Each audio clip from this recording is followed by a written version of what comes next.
When Dell and I had the idea to start doing this, I was concerned about how much time and effort it would take to produce the show.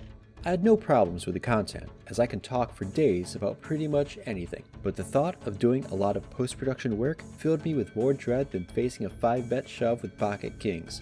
I could have done what my wife did 21 years ago and just lower my expectations to rock bottom, but you, dear listeners, deserve more. That's when Dell told me about Anchor.fm. It's free, so you don't need to worry about blowing up your startup budget. Its creation tool suite lets you record and edit right from your phone or computer. No need to learn separate AV editing. Anchor will distribute your podcast to several platforms such as Spotify and Apple Podcasts. And you can make money with no minimum listenership. Though if you're listening right now, I certainly would appreciate any word-of-mouth advertising on our show so we can get beyond minimum listenership. Anyway, download the free Anchor app or go to anchor.fm to get started. And now, back to the show.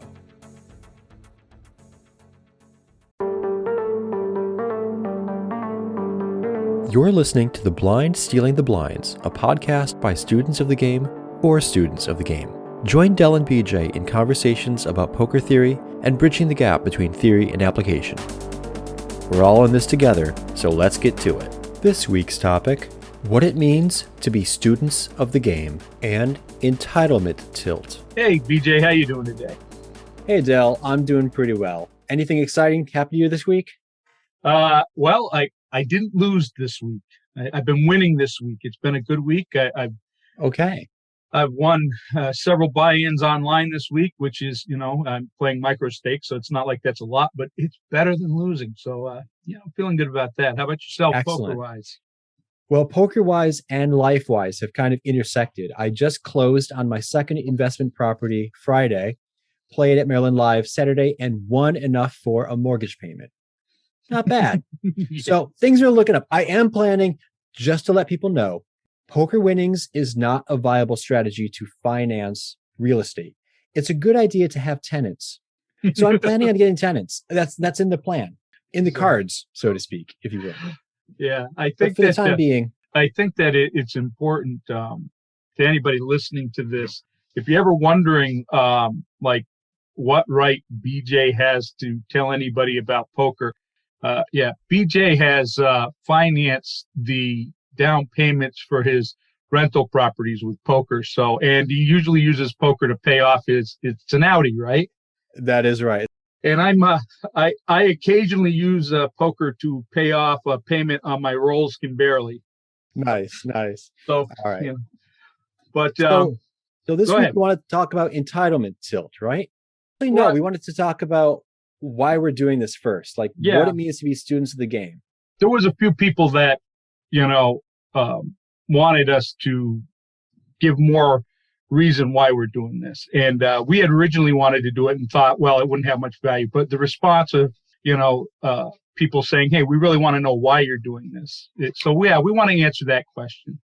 When you say we, to be fair to the listeners, that was me that questioned, why should we do that? Let's just jump into a topic. And I apologize. I'm not a professional podcaster yet. This is our second time. I should have listened to you. That was a good way to start. So we're doing it now. All right. Excellent. On this day, the 30th of May, 2021, BJ said Dell was right. Okay. Yeah. Marked on the calendar. Marked. We'll celebrate the anniversary every year. All right. So what is it for poker for you? Why are you doing this? Why are you playing? Why are you podcasting about it? What's up with you, Dell? So I've been thinking a lot about this. All right. So first of all, I'm going to start off with the non-altruistic reasons that I'm doing this. If I am presenting myself out there as somebody who can offer something on how to play poker, then I need to make sure that my application of good, sound poker principles is being applied to my game, So I do it because it's going to make me a better poker player, So I do it because it's going to make me a better poker player, and it's going to force me to go into my studies even more. I have an obligation, if we do this every week, to make sure that I know what I'm talking about. And I won't always, and just for the record, I won't always know what I'm talking about. There's going to be times I'm going to say something and I'm going to think I know what I'm talking about. And smarter people are probably going to tell me I'm wrong. And the beauty of that is it means that if I can take that criticism, I can take and turn it around and learn from it and make my game better and make myself better as a human being. Now, there's another reason I'm doing this. Like I have paid professional poker players to coach me. And while I was paying them, every single one of them has always gone above and beyond what the original agreement was. They've always done so much more for me. And there's even been times when, without being paid, they've gone out of their way to help me become a better poker player and a better person. So another part of this is that, I want to take and carry that on. I want to do that for other people. So that is a large part of why I'm doing this. And the last reason is doing this podcast gives me an excuse once a week to hang out with one of my favorite poker persons. So, those are my reasons for doing this. Excellent. How about yourself? I share a lot of those same reasons. And I'm sure at some point we'll do a future podcast episode about ego and its place or lack of a place in poker. Because like you mentioned, if you're putting yourself out there, and that's one of the reasons I'm doing this. I mean, this is being open and vulnerable, right? We are putting ourselves out there. I am not professing to be an expert. Why people should listen to me? Okay, you mentioned I do finance some things with my poker winnings, but in short, people don't need to listen to me. I do not have credentials. If people are expecting me to tell them what to do, what not to do, to spoon feed them some kind of process or strategy, I'm not necessarily going to do that. What we will provide, what I hope to provide, are lessons that I've learned over the years and my perspectives on topics, which will likely grow and evolve as these conversations grow and evolve. The whole point about talking about these things is so we can get better at the subject matter. I think you can't honestly say you understand something unless you can explain it and teach it to other people. I don't remember if this is apocryphal, kind of a Einstein quote, but if you think you understand like quantum mechanics, if you can't describe it to your grandmother, you don't understand it.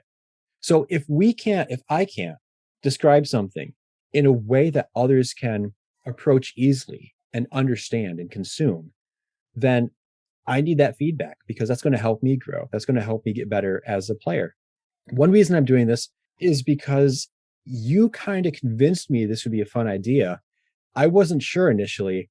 And in the past 2 weeks, I have gone full bore and I absolutely love it. I love the dynamic conversation.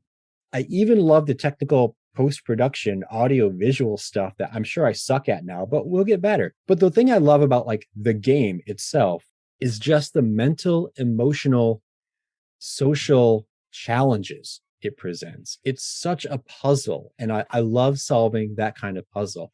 What do they have? What are they doing this with? Why would they take this action on the flop, but then do this on the turn and then this on the river? Piecing those stories together. I love it.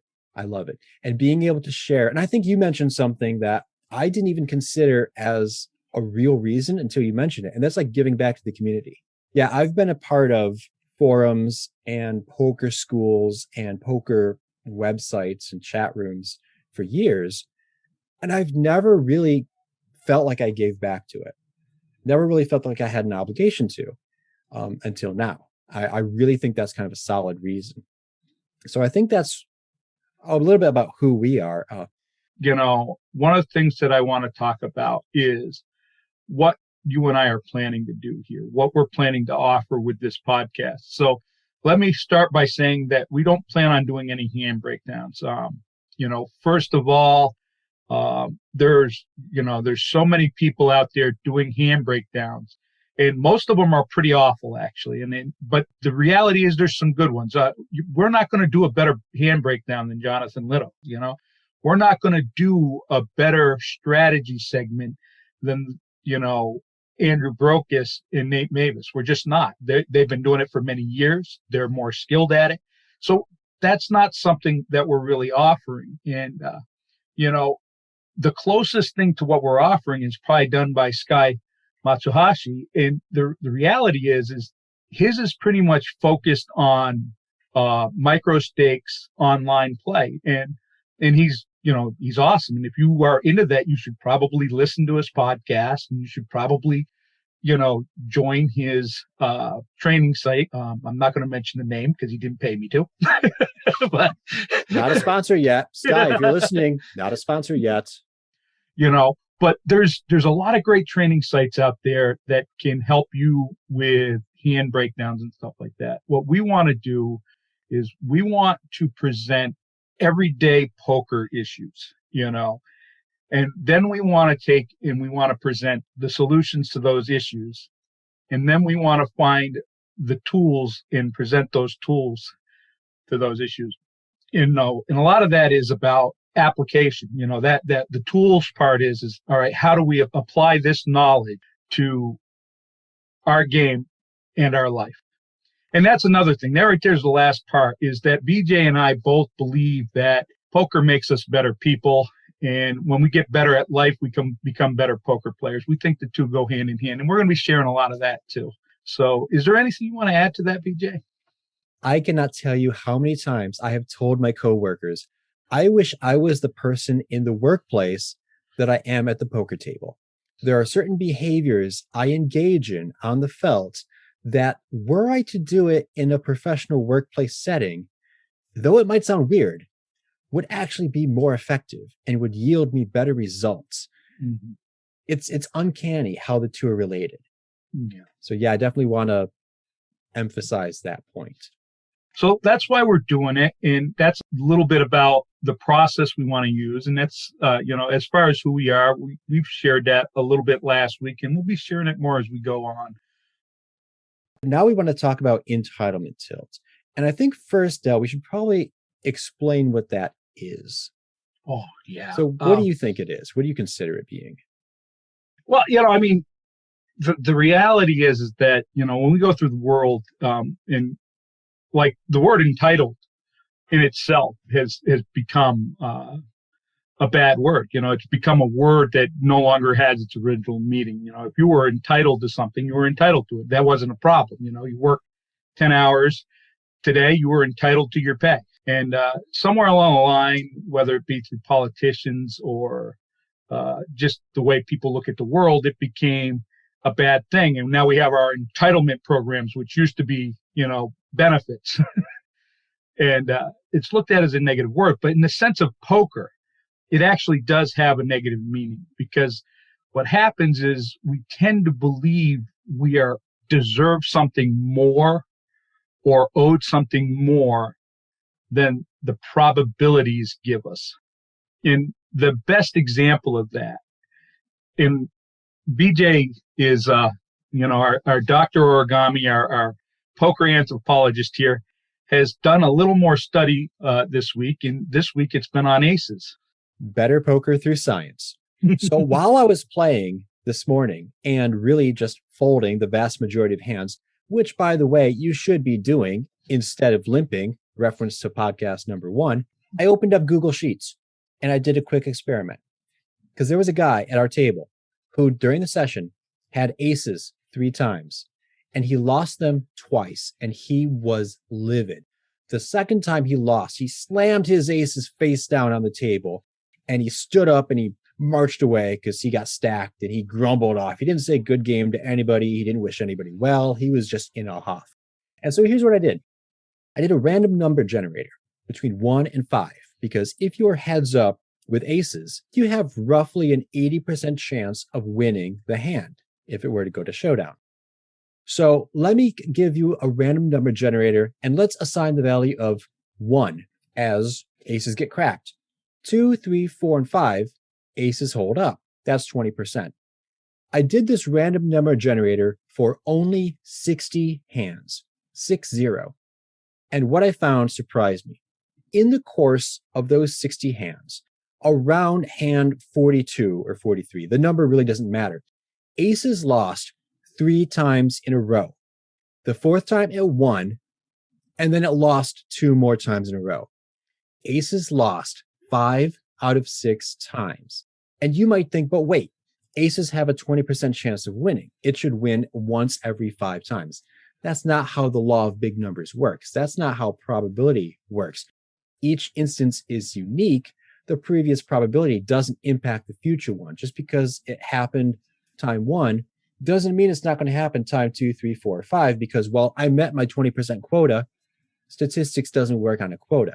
So if you were to treat your lifelong live or even online poker experience as one giant session, occasionally punctuated by non-poker living, eating, sleeping, working, doing literally anything other than poker, you have one giant session. You are going to guaranteed get your aces cracked at least 3 times in a row and likely lose 5 out of 6 times. So where we say that we're entitled is the sense, like Dell mentioned, we believe we deserve more than we ought to get. This is where I always mention this like happiness gap, and I mentioned it to my son and my wife when we were raising our son. This happiness gap is the difference between what is and what ought to be. What you think ought to be is that you win aces all the freaking time. Best case scenario, you win them 4 out of 5 times. Hands down, 4 out of 5. What actually happens is you can very well lose aces 5 out of 6 times. It's guaranteed to happen if you play enough hands. So you got to suck it up. I mean, that's pretty much how it goes. It's even bigger than that, man. And we had a little bit of discussion about this earlier. What's being described here by you right now is a series. All right. It's a small series event in the realm of what becomes an extremely large number. The number of hands we play over a lifetime becomes an extremely large number. And the more we play, the larger the number gets. The study of extremely large numbers teaches us that if it's possible, it's probable. See, what happens, this here is where we get into this problem where we're like, oh, God, this is why the guy gets angry after losing with aces 2 out of 3 times. You know, he's angry and he's on tilt from feeling entitled because he doesn't realize that there are times that aces are supposed to lose 2 out of 3 times. It's not just possible, it's probable. All right. And this is the lie. One of the lies we tell ourselves as poker players is that, you know, we lost because they don't know that they're supposed to fold. You lost because sometimes aces are supposed to lose 5 out of 6 times. It's part of a series within a much larger number. Now, the more hands we play, the closer we will become to the mean of the actual probability of expected outcome, which we know is 83% if you're all in pre-flop with aces. You know? Oh yeah, even in my 60 hand sample size, aces won pretty darn close to 80% of the time overall. It just so happened as a happenstance that all the losses were lumped together. So you had 3 losses in a row, you had a win, 2 more losses, and I was like, wow, you had 5 out of 6 losing aces out of a small sample size of 60. Right. I mean, but overall, it still was around 80%. So this is a good example of where, like, probably the most common, you know, entitlement tilt. You know, I have a big hand, I'm entitled to win.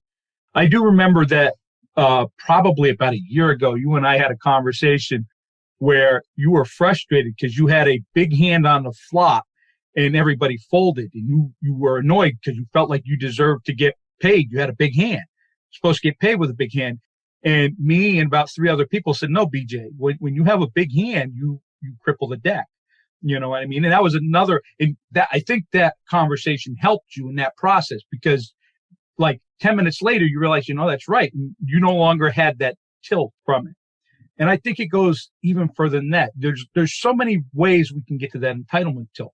For me, the entitlement tilt shows up when I sit down at a table and I see the way other people are playing, and I know that I am a studied poker player compared to them. You know, and I want to stress that it's a relative thing we're dealing with here. Compared to the other players at the table, I'm a studied player, and one of them stacks me, and I buy back in, but I'm already on tilt because I deserve to win because, damn it, I studied. I didn't just, Yeah, I didn't read one book and show up here. I've been studying this, and how dare you beat me with that crappy Jack 4 off, you know? right. And I'm not owed a victory, you know? Poker doesn't owe me a victory. The only thing studying does is increase my odds of winning, but it doesn't guarantee me a win. Right. So, what can people do to help counteract entitlement tilt? I think there's one thing that you mentioned about the bad players who win. We need bad players to win. Okay, we hate it when they win against us, sure. But we need bad players to win because it helps reinforce the bad play for other bad players. Here's an example that happened today, and I honestly think this guy was not joking. This guy goes all in post flop with nothing more than an open-ended straight draw. He has no gut shot. He has no flush draw. He has 6-7. And he calls an all in. He gets a straight on the river. And the guy who lost was actually pretty gracious. I've played with that guy before. He's gracious. No problem there. But the comment that the winner made, I found remarkable. He said, and I believe it's non-sarcastically, that he basically had a 50% chance of winning. Either he won or he lost. As if the number of options equates the probability of each option. Look, we might all die tomorrow when the sun explodes because either the sun will explode or it won't. 50-50, dude. You know what? There are two options. So I actually mentioned this at the table. I don't know if I was like needling this guy or making fun of him, but I was like, I said that. And the guy who lost completely understood what I was saying and he busted up laughing. But yeah, it's like, yeah, why we should just go all in every single hand because who knows if the sun's going to blow up tomorrow. Right. So I get what you're saying, but I think before we go too far down that rabbit hole, that can be definitely, that could be a whole topic and a whole podcast in itself. I think that when we're talking about what we can do to avoid entitlement tilt, there's several things. The first thing is you're right. We need to be happy when a bad player beats us. And that's one of the hardest things in the world to beat. But when somebody plays badly and beats us, the problem is that what happens to most of us is we equate the chips coming our way as winning. That is not winning in poker because you can play badly and have the chips come your way. Winning in poker is making a better decision than your opponent. And if we can focus on, did I make a better decision? Well, then I won that hand. Yep, the chips may be going that way. The cards may have ran out in their favor, but I made the good decision. They made the bad decision. I won. And over time, those chips will come my way. It's back to that whole one long session, So we need to be happy when a bad player beats us because that's how they keep coming back to the table. And the game dies. All right. It ends up being just good players against good players. There won't be a game, So one of the other things is to learn to empathize with your opponents. So to put that in its proper perspective, why did the guy play 7-6? Right? I need to be able to understand why he did it and comprehend it, because that allows me to put myself in his shoes. That one, first of all, makes it easier for me to exploit him as a good player. But the other thing it does is it keeps me from being all pissed off at him. Why did he play 7-6? Well, he's a gambler. He's not a poker player. He 50-50 chance. I either do or I don't. That's gambling thing. That's gambling talk. That's not an actual learned player. He's there to have fun. He's there to play hands, and he's going to. Great. That's good for us. Another thing is humility. My shortcoming is I don't have enough humility. That's why I think I deserve to beat those players that didn't take and put all the work in I did. I don't know what fucking work they put in. I don't know what work they put in. They may have worked just as hard as me. They might be better players than me. I might best be delusional, So if I can have a little bit of humility, then guess what? I don't have to worry about entitlement tilt. And the one thing we really haven't discussed here is, what's it matter if we have entitlement tilt? Well, the problem is any type of tilt. When we go on tilt, that costs us money. And it costs us money because we're going to stop making good decisions. That's the thing. It affects our process because, like you said, we can win money by making bad plays. We can lose money making great plays. And when I log a poker session, yeah, I typically rate my session. How well did I play? A plus, A, B minus game, whatever. But it's not like I'm measuring each and every hand. I'm not saying, okay, this hand I lost, but I made a good process. Oh, this hand I lost, I made a bad process. It's hard to find the correlation between your process and your results.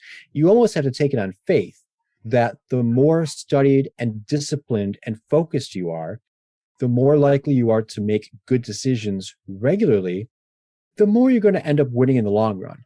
But that's hard to measure.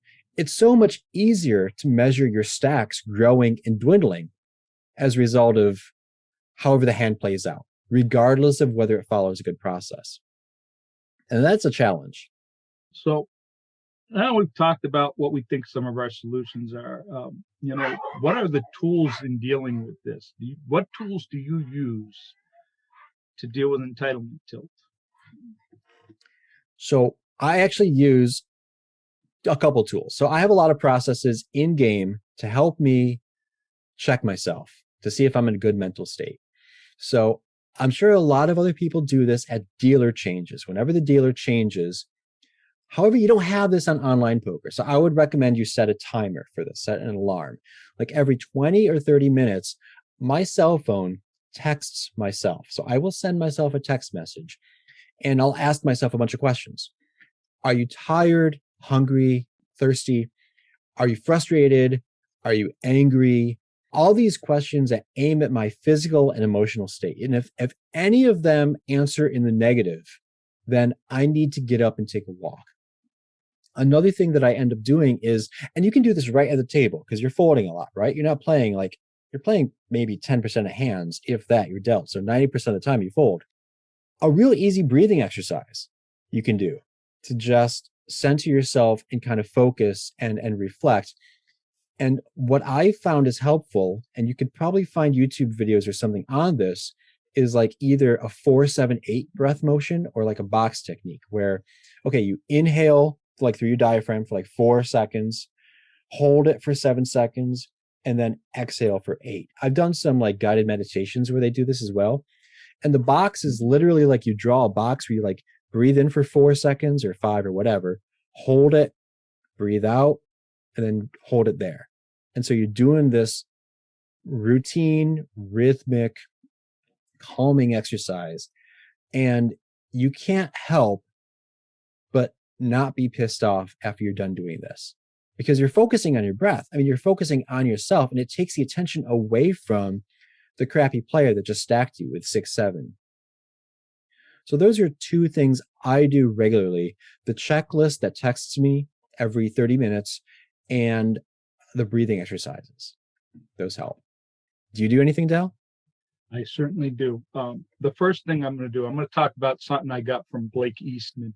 And I highly recommend anything you can do with him, especially with mental game.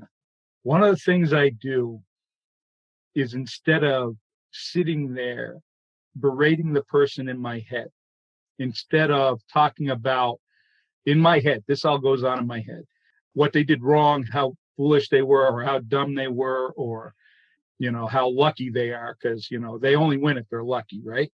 What he taught me to do was to ask why they did that. It's not about whether or not the play was dumb or smart. Why did they do that? Because then I'm starting to get to know them. It goes back to that empathy for my opponents. Why did that guy play 7-6 off? Why? And when I can get there, then, and it's just that question: why? Why did they do that? Why did they do that? Without judgment. The other thing I do is, and this may not work for everybody, but for myself, when I get stacked by somebody, I got stacked by somebody the other day who stacked me with Jack 4 off, and then 4 hands later, I got stacked because, and this is actually my fault, I had the ace high flush and I lost to a straight flush and I got stacked. And I didn't even consider the straight flush. So that's my fault. But when that happens, rather than sitting there and saying, geez, this idiot just called with, 9-7 suited when I raised 4x preflop. All right. Better than that is just to sit there and go, it's a good thing that I lost this player, and it's hard to do that. It's hard to do that, but I'll tell myself that 10 times over. It's good that I lost. To explain that, there's a lot of reasons why it's good to lose in poker. So for one, it's humbling, and I can use the humility. For another, I don't appreciate the wins if I never lose. I don't appreciate the wins if I never lose. And the most important reason for me that it's good to lose in poker sometimes is because if I always win, nobody's going to play against me. Nobody's going to play against. If the bad player never wins, they stop playing. Well, eventually they go broke or they lose interest in the game. Right. One reason I think I'm okay with losing is that it's not so much a monetary loss as investing as a lesson. If I can glean a lesson from the play, then it's the cost of tuition. Yeah. So I hope this helps somebody. I hope this makes somebody money. I hope it helps everybody that listens to this podcast that doesn't sit down at the table with me. No, I hope it helps those that do sit down at the table with me too. So let's be fair. No. It can help everybody. All right. So do you have anything else? Nope. I think that's all for now. Yeah. So until next week, thanks for listening. And this is The Blind Stealing the Blinds.